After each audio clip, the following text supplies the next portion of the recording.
So this is pretty crazy. Actually, my ex, my daughter's father, I was literally in the other grocery store parking lot, and I was just debating if I wanted to go into that one or if I wanted to go into another one.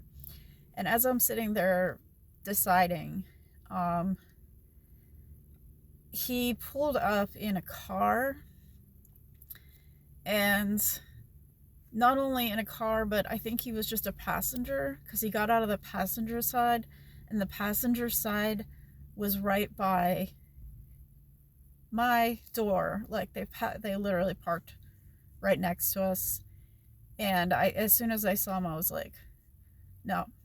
So I just got in my car, or I was in my car. I like quickly started my car and just drove away. So now I'm in the other grocery store. It's so weird to run into him after um, having those doing after my last video. Okay. So when my daughter, let's see, when my daughter, like I said, we didn't have anything, no, hardly any. It got to the point where living with him and in that situation was just getting to be too much. It's too stressful. Um, and so because I wanted to be able to get a normal amount of food, I mean, yes, we had food stamps, but it wasn't that much. We needed to have a lot better than what we had. So I can't even, I think. So surprisingly, but the thing is, okay, my daughter's father almost never interacted with her, which is weird. It's like you would think living with us that he would, but um, I don't know.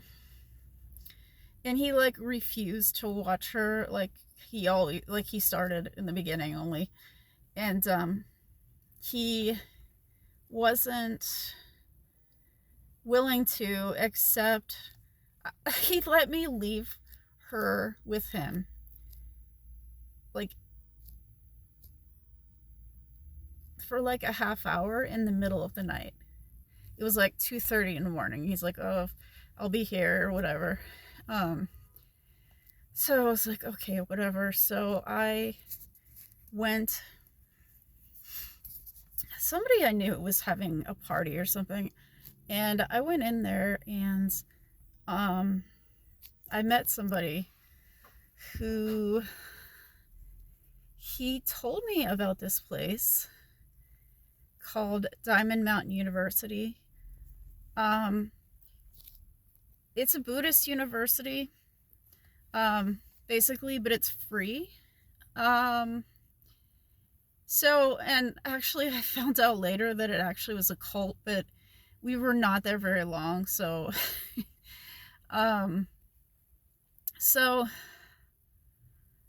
I want to say we were there. Okay, so we left. My daughter was 2. Um, 2. So, and then, yeah, so she was 2.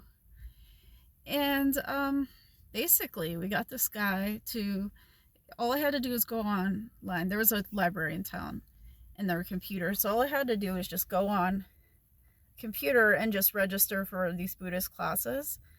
And then if you do that, you're allowed to like live there for free.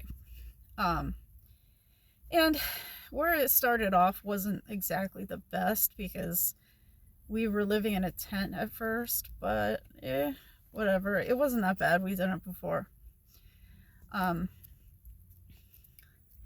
See, in a way, that was actually better than the house because that was just where we slept.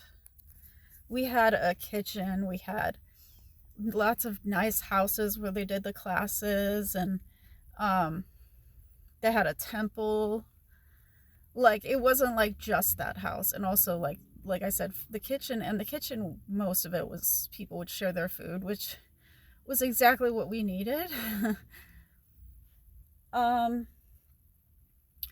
So yeah, and actually the first night we got there, we were like so hungry.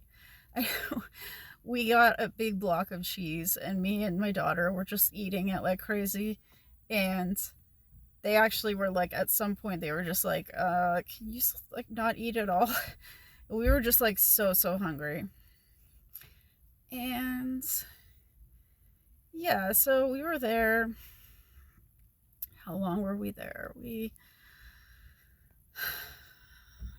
think we went April. Yeah, I guess we were only there like, we were there like 2 months.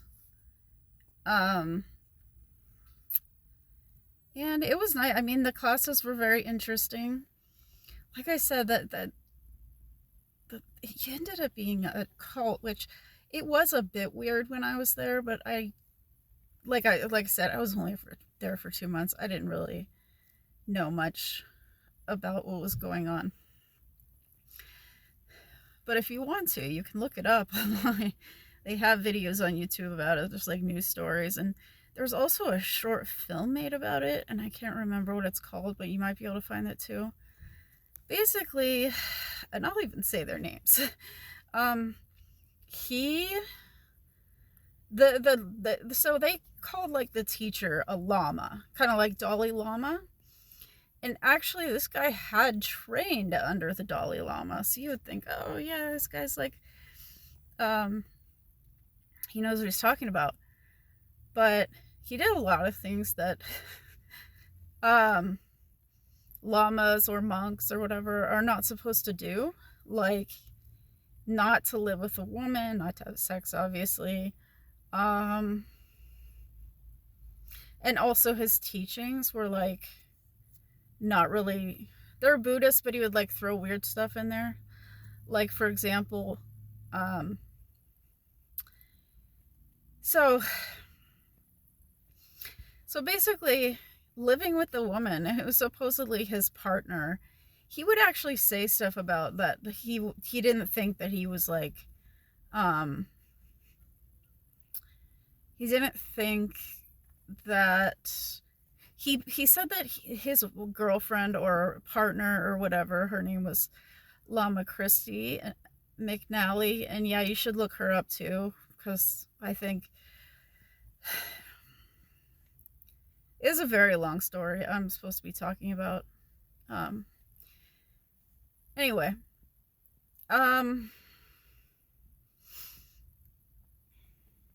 so what I was just saying that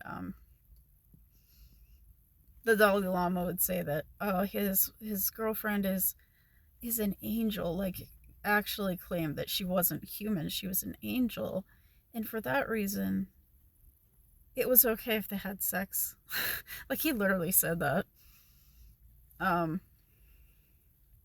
Yeah, so anyway, we were there. It was fun. There was there's a little boy named Rex. He was 5. A lot of times, actually, I ended up jumping in and taking care of him, because he would just be like wandering around the desert, in the mornings, which is, whatever, he's 5. But he would always just be like, because my daughter and I would go up to the kitchen, and he would like see us, and he would, and so I was like, do you want to have breakfast? Like, I made sure to get him breakfast. I'm not saying his mom didn't do anything. I'm just saying that that was kind of like something that, like, I kind of ended up doing. It wasn't like every day either, but, yeah, it was okay. I mean,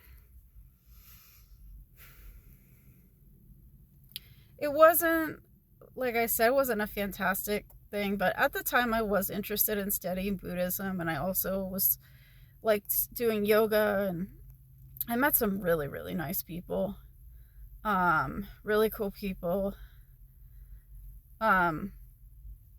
So yeah,